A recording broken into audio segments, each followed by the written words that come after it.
So Shabbat Shalom to everybody. So there have been many times over the past few years where people have asked, how do I come up with my drashot, or what's my process? And I usually don't give a full answer because it's different each time. Sometimes I write on Friday morning, like in a big spurt, and it comes to me almost through divine inspiration. Sometimes I have been thinking about something for weeks, and then it finally coalesces into a drash. But this week I can tell you that I was thinking about the parsha with a friend of mine, and it's not exactly an easy parsha. It is about war. It's about pillaging. It's not nice or kind. So I was thinking about it because what to say about a parsha like this. And there is a part in the parsha that is interesting, or the whole parsha is interesting, obviously, but there's a part that's of particular interest, and it's when the Reubenites and the Gadites, the tribe of Reuben and Gad, come to Moshe with a request. They say, Moshe, we don't want to go into the land of Israel. Could we please just stay back and settle on this side of the Jordan River instead? Please, Moses, help us figure this out. Upon hearing this, my friend paused and turned to me and said, can you imagine what it must have felt like to be asked for advice about something that you're not going to be able to do? That's pretty heartbreaking. So Moshe was just told a few parshiot ago, I think 2 or 3 parshiot ago, that he is not going to get to the land of Israel. He is going to lead the people all the way up to the end of the Jordan River, but he's not going to get to the other side. And now here in this parsha, in Matot-Masei, it's a double parsha, he's responsible for giving Bnei Israel the instructions on how to get there and what to do once they're there. It feels a little unfair, but it also might be the life of a leader. That might be what it means to be a leader. If you're a good leader, you know that your people, your flock, however that's defined, will succeed you and will continue on even after you are with them, and that you must let them go. So it's not lost on me that right now we are also in a season, both as a community and a country, of leaders who are letting go.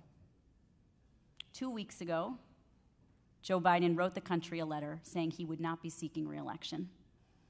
He wrote, my fellow Americans, it has been the greatest honor of my life to serve as your president, and while it has been my intention to seek re-election, I believe it is in the best interest of the party and the country for me to stand down and to focus solely on fulfilling my duties as president for the remainder of my term.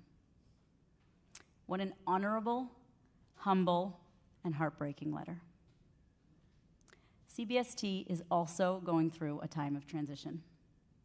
And I want to acknowledge that because it feels like it's okay to talk about. We don't need to not talk about the fact that we've spent so much time talking about what this transition is going to look like in the months leading up to the transition. And now we're here. And no matter how much work, mentally, emotionally, spiritually, we've done to get to this moment as a community, it doesn't change the fact that we're in a new phase of the life of the congregation. And that means that many emotions are likely going to come up. And that's okay to admit that. It's okay to admit that it's messy and complicated and exciting and challenging and whatever other emotions might be coming up as the community goes through a transition. It's okay if it feels a little funny or different. And I want to focus back on Moshe for a moment. Moshe is often held up as this great example of a leader, but he's also known for his emotionality, his disappointment, his anger, the way he handles his emotions. In short, for his humanity. He's a good reminder that being human means going through change and that change is messy. And we should all feel okay also experiencing the whole gamut of human emotions. When Moshe is approached by the Gadites and the Reubenites with this request to stay on this side of the Jordan River, he does not react well. He reacts badly. He yells at them. He shames them. He says, what, you think you're going to get away with just sitting here while all your brothers go over there and fight? Which admittedly is a little bit harsh. But I want to read it in a slightly more redemptive light. Here's a person who has just been told by God that this is the end of the line for you as a leader. And he's coming to terms with that. And now he has a group of people coming and asking, couldn't we just stay back with you? Wouldn't that be kind of nice? It's nice back here. It's comfortable. It's easy. It's without change. So a different leader, a lesser leader, would have said, great. Why don't I claim these detractors and defectors as my own? A lesser leader would have seen a group asking to stay with him as an ego boost and would have said, great, yes, you can stay here with me. But that's not what Moses does. He says, don't think that you're exempt from the hard stuff. You must move forward. Your brothers, your people, they're all moving forward. And it's your job to be with them in the struggle. And so, too, we must move forward. We must move forward as a country. We must move forward as a synagogue. And what an incredible and honorable gift our leaders have given us in saying there is a future beyond me. There is a future that will look different and feel different, but all of us must participate in the struggle of getting to the other side.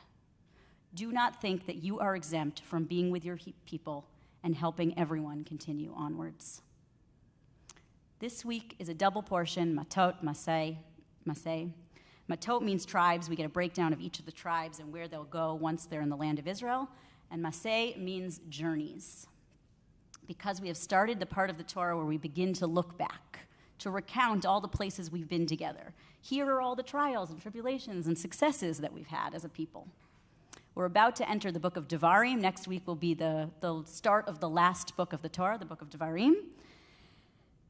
And it's going to be even more of the same. There's going to be even more, basically that whole book is about looking back. Rashi says that the reason behind this looking back quality is that it's sort of like a parent and a child before bed. And the parent said they're recounting a beautiful day together, or a hard day, or they're recounting their day together. And the parent says to the child, remember when we went here? Remember you had a headache over here? Remember I yelled at you over here? Remember we played really great together over here? Remember you got sick over here? Keeping in line with this, and as a testament to Rabbi Kleinbaum's legacy, this week a video tour of this building came out. It's narrated by Rabbi Kleinbaum and put together by the inimitable Jason Zivik. Thank you, Jason. And if you have not watched it, I must tell you, you have to watch it. It's so beautiful, it's moving, it's powerful. It's the story of our people, our Masei, our journeys together. You can find it on the CBST YouTube. At the start of the tour, Rabbi Kleinbaum is outside the building, and she starts off the tour by saying, inside this building, we have a thriving, dynamic, exciting Jewish community that's taking us way beyond and into the future. And that feels so fitting for this moment, that while acknowledging our history, we're also thinking about the future. Look at all the ways we've struggled and thrived and survived. And now the question is, what comes next? I like that these parshiot are together, Matot-Masei, because it feels like a guidebook in many ways to times of transition. Masei says, take all the time you need to think about the past, to remember it, to honor it, to celebrate it. You don't have to pretend like it doesn't exist. Instead, tell it to yourself like a bedtime story. But Matot reminds us that doing so does not and should not prevent us from moving forward into the future. To everything there is a season, a time for slaying and a time for healing, time for tearing down and a time for building up, time for weeping and a time for laughing, a time for wailing and a time for dancing, a time for seeking and a time for losing, a time for keeping and a time for discarding. We all know that life often doesn't give us these times so neatly parceled out. And so instead, sometimes it is a time for both weeping and for joy, for both seeking and losing. It's both a time to let go of the past and a time to embrace the future. It's a time to guard the past and embrace going forward all at the same time. Our Parsha teaches us, and our leaders have taught us, that the future might be new or uncomfortable, but we are meant to be there. We are meant to move forward, and sometimes we all need to be reminded that goodbyes are hard, but new beginnings are really good. So here's to new beginnings. Chazak, chazak, v'nitchazek. Shabbat shalom.